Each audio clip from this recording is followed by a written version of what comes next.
La conférence nord-américaine et la conférence internationale à Munich ont servi de plateforme pour discuter des dernières découvertes scientifiques. Ces événements sont cruciaux pour l'échange de connaissances entre experts. Les résultats des études sur la résistance au dolutegravir ont mis en lumière des taux de mutation préoccupants chez les patients en échec thérapeutique, soulignant ainsi l'importance de la surveillance continue. Des mutations majeures de résistance ont été identifiées, ce qui accentue la nécessité d'une surveillance épidémiologique accrue. L'OMS insiste sur l'importance d'une réponse virologique globale face à ces défis. Notement, la prevalence de mutations majeures chez les patients ayant écu à un traitement antérieur est significative, atteignant 22% dans cette étude. Cela remet en question l'efficacité des traitements alternatifs disponibles. En outre, le sous-type viral A1 est présent chez 56% des participants, caractérisant un facteur de risque d'échec. Ce sous-type pourrait influencer l'efficacité des traitements administrés. Les caractéristiques des patients, telles que l'obésité et les antécédents d'échec de traitement, peuvent en effet influencer les résultats de la bithérapie. D'où l'importance d'une évaluation préalable rigoureuse des patients. Par ailleurs, 3 facteurs de risque d'échec au traitement VIH sont identifiés, le sous-type viral, les mutations spécifiques et l'obésité. Notons que 2 de ces facteurs sont nécessaires pour un risque accru. Une étude a révélé que les femmes présentent une quantité plus importante de provirus intact intégrés dans des régions non transcriptionnellement actives. Ceci pourrait avoir des répercussions sur la réactivation virale. En ce qui concerne les co-infections HPV chez les MSM, une recherche a été menée, mettant en avant l'importance de l'autoprélèvement anal pour faciliter le dépistage du cancer anal, ce qui pourrait améliorer l'accès aux soins. Les participants ont jugé l'autoprélèvement facile, avec un taux d'acceptation atteignant 99%. De plus de 60% d'entre eux préfèrent cette méthode au frottis traditionnel. La détection de l'HPV-16, le type le plus fréquent, montre une concordance élevée entre les deux méthodes, avec une précision de 90,3% pour cette souche spécifique. Il est intéressant de noter que les discordances de résultats sont souvent attribuées à une faible charge virale, mettant ainsi en exergue l'importance de cette mesure dans le dépistage.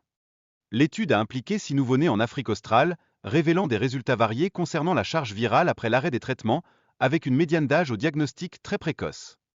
Cependant, les critères d'éligibilité pour l'arrêt du traitement n'ont pas prédit de manière fiable la rémission, illustrant la nécessité d'une surveillance clinique. Au total, 2 enfants ont connu un rebond viral. Il est donc crucial de poursuivre la recherche de traitements alternatifs capables de contrôler la charge virale sans nécessiter un traitement antirétroviral à long terme. Cela pourrait transformer la gestion du VIH dans les années à venir. Les stades d'infection au VIH révèlent que 28% des patients en France entrent au stade avancé, ce qui retarde les soins et augmente le risque de mortalité.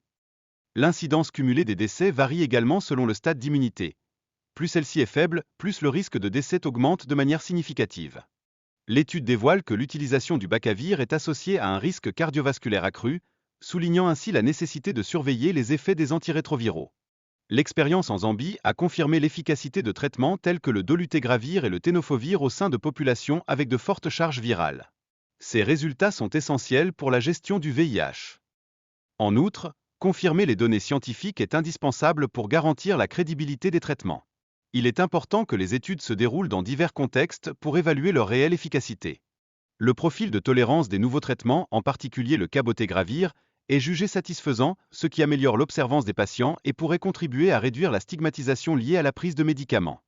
Les résultats de l'étude montrent que 80% des patients sous traitement injectable atteignent l'indétectabilité, soulignant l'efficacité de cette approche pour gérer le VIH. Le nouvel antirétroviral islatravir a montré des résultats prometteurs dans le traitement du VIH. Sa posologie hebdomadaire pourrait faciliter l'observance chez de nombreux patients. Des études sur des trithérapies intermittentes ont démontré leur capacité à maintenir la suppression virologique, représentant ainsi une avancée dans l'adaptation des traitements pour améliorer la qualité de vie des patients. Une recherche a montré qu'un traitement de 4 jours par semaine peut réduire les coûts de 40%. Ceci souligne l'importance de l'efficacité économique dans le domaine des soins. Le lenacapavir peut être administré de manière hebdomadaire ou sous-cutanée, offrant ainsi une flexibilité de traitement qui pourrait améliorer l'observance et la satisfaction des patients. L'étude a inclus 5368 femmes, fournissant des données robustes sur l'efficacité du lenacapavir. Les résultats montrent une incidence nulle d'infection chez les participantes recevant ce traitement. Il est à noter que les femmes affichent une observance médiocre des médicaments oraux, alors que les traitements injectables semblent mieux tolérés. Cela met en lumière la nécessité d'options de traitement adaptées. Les résultats des études indiquent que lenacapavir, administré par injection, pourrait réduire les infections chez les groupes à haut risque. Cela pourrait potentiellement révolutionner la prévention du VIH. Le développement de nouvelles molécules injectables est en cours, avec des promesses d'améliorer l'efficacité des traitements. Ces avancées pourraient transformer la manière dont le VIH est traité à l'avenir. Les nanoparticules utilisées pour ces médicaments permettent une libération prolongée et une biodisponibilité améliorée lors des injections intramusculaires, assurant ainsi une meilleure gestion des traitements à long terme. Il existe également des études explorant d'autres systèmes d'administration, comme les implants et les patchs à libération prolongée, bien que certains d'entre eux aient rencontré des problèmes de tolérance. Les schémas d'administration ont évolué, intégrant des charges initiales et des doses adaptées pour garantir l'efficacité du traitement, particulièrement chez les adolescents et les adultes. Les comprimés pelliculés de lenacapavir présentent une biodisponibilité orale très faible, nécessitant une dose de charge élevée pour assurer une circulation systémique rapide. La Big Pharma réagit rapidement en développant des solutions galéniques adaptées pour améliorer la tolérance et l'efficacité des traitements antirétroviraux. Par ailleurs, des études montrent l'importance de l'administration correcte des médicaments pour éviter des effets indésirables et garantir une réponse virologique optimale chez les patients.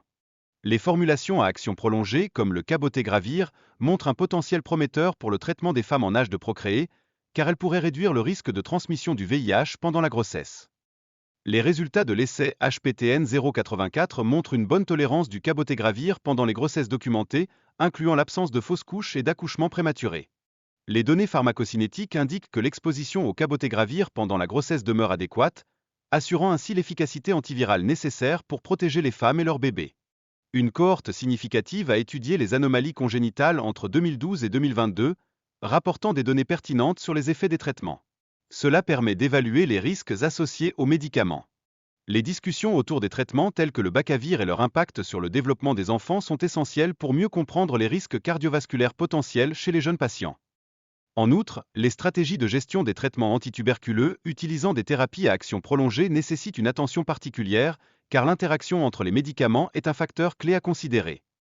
De plus, un nadir inférieur à 200 est associé à des risques accrus, notamment de mortalité liée au cancer.